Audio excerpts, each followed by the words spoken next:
Você viveria um romance proibido?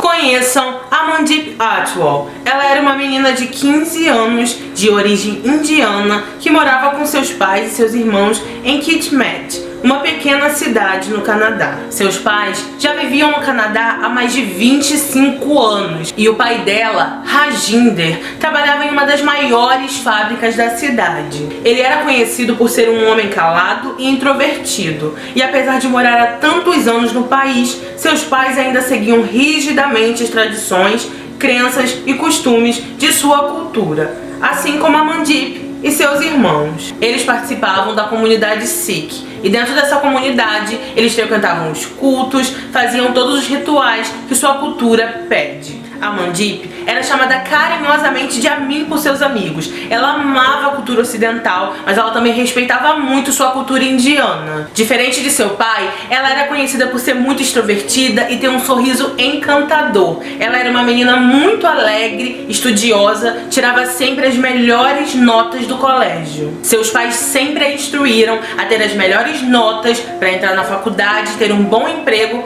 e assim casar e ter muitos e muitos filhos.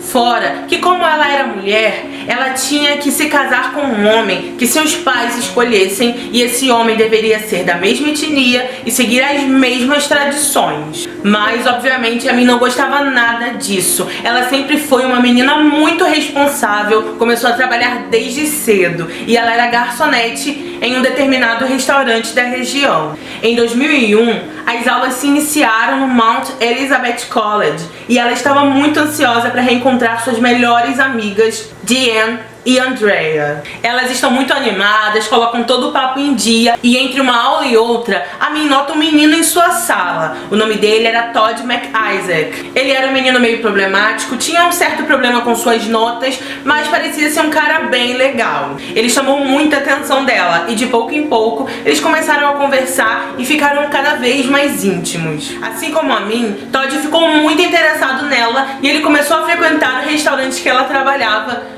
com a desculpa de ver ela. E entre uma visita e outra, ele acabou chamando ela para um primeiro encontro. Rapidamente ela disse que claro que gostaria, mas depois ela disse que precisava conversar com seus pais e que provavelmente eles não iriam deixar porque eles eram muito rígidos. A Amin não conseguia entender. O irmão dela poderia namorar quem ele quisesse. Ele namorou até uma menina canadense, só que ela não podia, simplesmente por ser mulher. Ela sempre questionava seus pais a respeito disso, mas a resposta sempre era a mesma: você não pode porque você é mulher.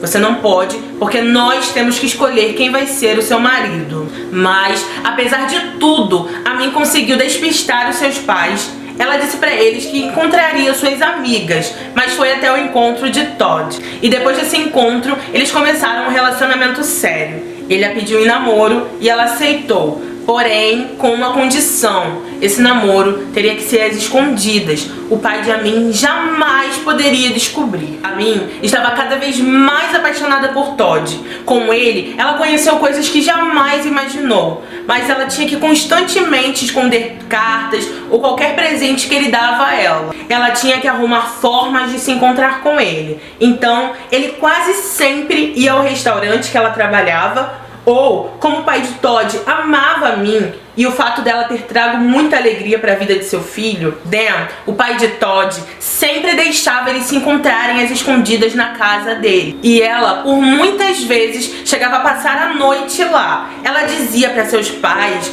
que iria fazer alguns trabalhos escolares na casa de uma de suas amigas. Os dois se amavam demais, eles aproveitavam cada segundo quando estavam juntos. A Amin se sentia cada vez mais completa, assim como Todd. Os dois se amavam muito mesmo. Mais ou menos um ano se passou desde o começo do namoro e a Amin começou a ficar mais descuidada. Com muita vontade de ver Todd, ela começou a pedir que ele fosse até a sua casa quando ninguém estava. Só que por causa disso, os pais dela começaram a desconfiar que alguma coisa estava acontecendo. E aliás, a cidade de Kitmet era muito pequena e muita gente já sabia que eles dois namoravam. Muita gente via eles de mãos dadas, O círculo de amigos dela e o colégio todos sabiam do namoro. Então, era questão de tempo até os pais dela descobrirem. A Min começou a desconfiar que seus pais estavam suspeitando de alguma coisa, mas até então, eles ainda não tinham falado nada. E então um dia, como de costume, ela disse que ia dormir na casa de alguma de suas amigas. Eles deixaram, então ela foi até a casa de Todd.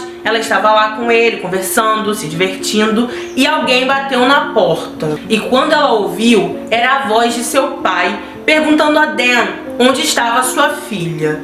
Dan, o pai de Todd, despistou e falou que nem a conhecia. O pai de Amin, fingindo acreditar, disse que tudo bem e foi embora. Porém, naquele momento, o mundo dela caiu. Seu pai provavelmente já estava sabendo de tudo, só que ele ainda não tinha provas. Quando Amin e Todd conversavam por telefone, para ninguém perceber que eles estavam falando sobre coisas românticas, eles tinham um código secreto. Quando Amin dizia eu te amo, ela falava ovos, e quando ele dizia eu também te amo, ele falava bacon. Só que apesar disso, realmente os pais estavam desconfiando muito dela e começaram a impor mais regras. Era como se fosse da escola para casa, da casa para escola, ir pro trabalho e ir direto pra casa, não podia mais sair com suas amigas, não podia mais dormir fora de casa. O único lugar que ela ainda conseguia ver seu namorado era no colégio. Em fevereiro de 2003, mais ou menos entre 17 e 18 anos,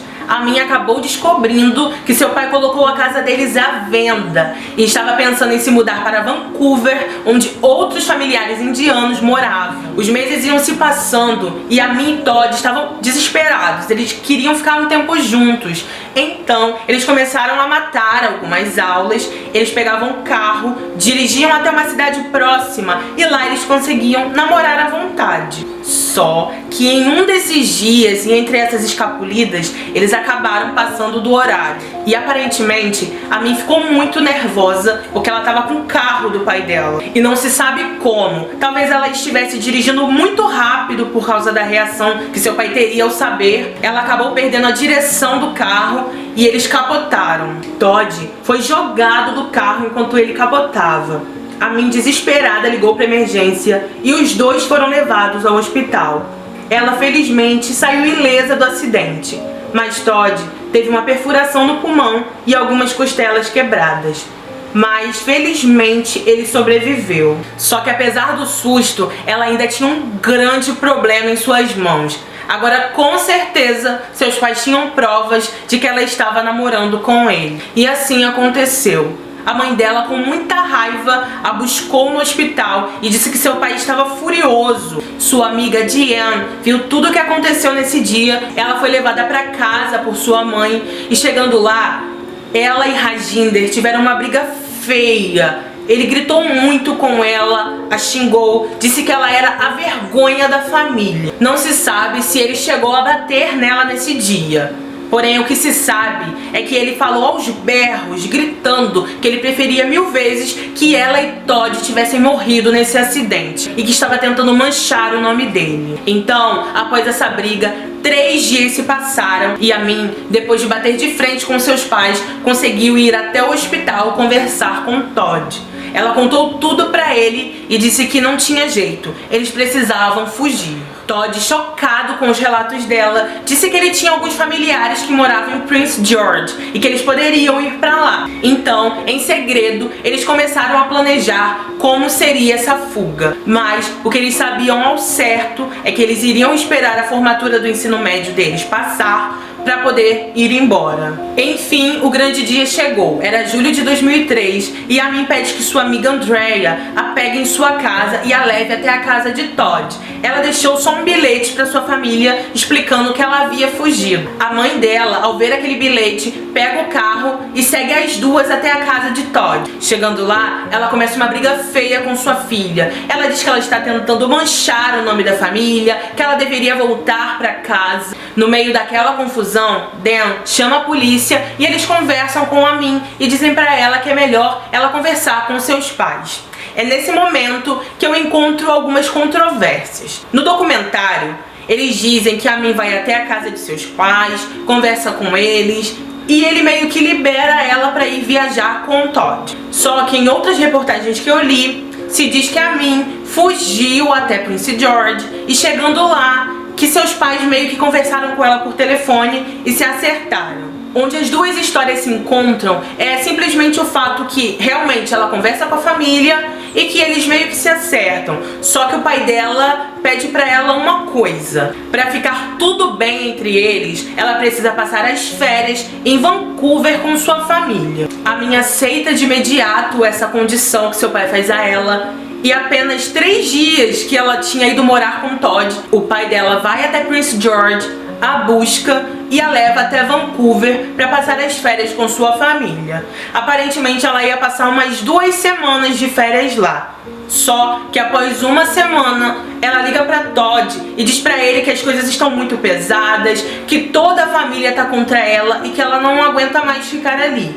Que ela pediu pro seu pai para ir embora e que ele disse que no dia seguinte a levaria até lá. Só que no dia seguinte, Todd espera sua namorada e ela não aparece. E em uma outra cidade, um pouco longe dali, Rajinder entra no hospital gritando, dizendo que sua filha tirou a própria vida. Os paramédicos vão até lá e quando eles abrem o carro, a menina está enrolada em um tipo de lençol e está no banco do passageiro. Quando eles a olham, ela está com alguns ferimentos pelo corpo provenientes de um objeto pontiagudo. Eles constatam que a menina está sem vida e então eles acionam a polícia. Rajinder foi levado pelos policiais para ser interrogado e então ele disse que estava na estrada com sua filha e parou por um momento para esticar as pernas por 5 minutos.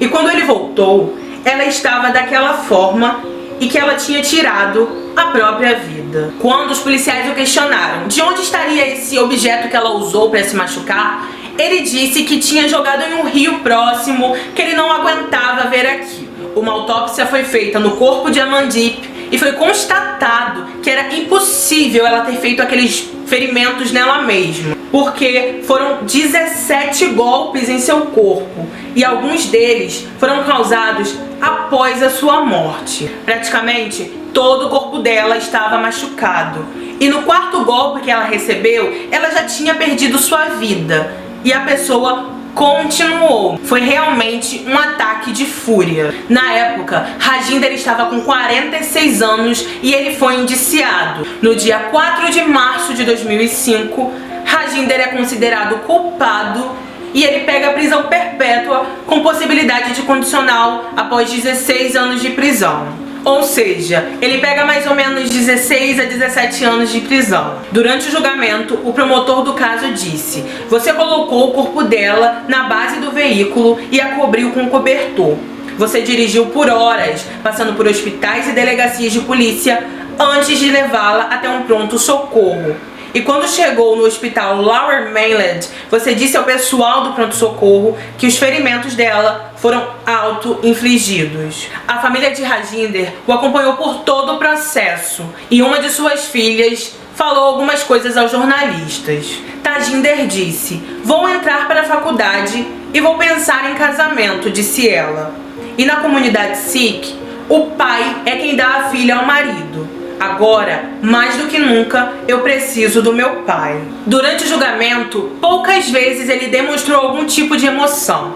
Ele só demonstrou pouca emoção quando seu advogado leu algo que ele pediu. A declaração dele foi a seguinte: me desculpe, eu amei Amandeep. Eu faço tudo na minha vida pelos meus filhos. Choro todos os dias. Peço desculpas a todos, lamento profundamente. Do lado de fora do tribunal, Dan McIsaac, pai de Todd, disse que esse pedido de desculpas dele foi meio que um tapa na cara, que ele estava se desculpando mais com a comunidade dele do que por ter feito isso com a filha. Dan disse: eles estão fazendo parecer que ele fez isso apenas por um impulso de raiva, mas na verdade eu sei que ele só fez isso para manter ela longe do meu filho. Na época do julgamento, no ano de 2005, Todd também deu algumas declarações. Ele disse: não me sinto empolgado com nada, nem mesmo com a minha própria arte. Fico tão zangado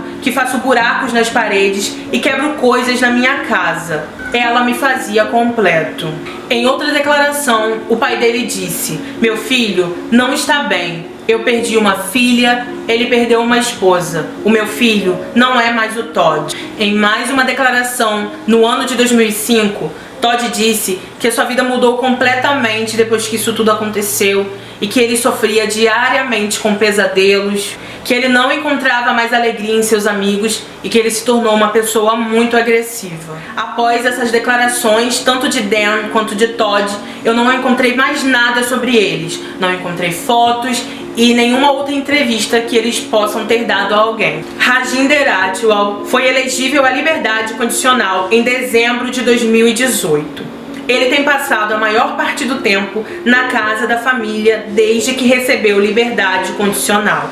E ele volta para o complexo apenas para dormir. Com 63 anos, em 2019, ele tentou pedir liberdade condicional completa, mas foi negada, por ele ainda ser considerado um risco para a sociedade. Então, gente, esse foi o nosso caso de hoje. É muito triste saber que uma menina tão nova, que tinha toda uma vida pela frente, tinha sonhos, um grande amor, teve sua vida tirada a troco de nada. Apesar de não ter encontrado nenhum relato de Todd atualmente, eu espero muito que ele tenha se recuperado, que ele esteja bem. Me desculpem pela falta do nome da mãe e do irmão. Como eu disse pra vocês, foi bem difícil achar os detalhes desse caso, tem bastante controvérsia, mas eu espero muito que vocês tenham entendido cada detalhe.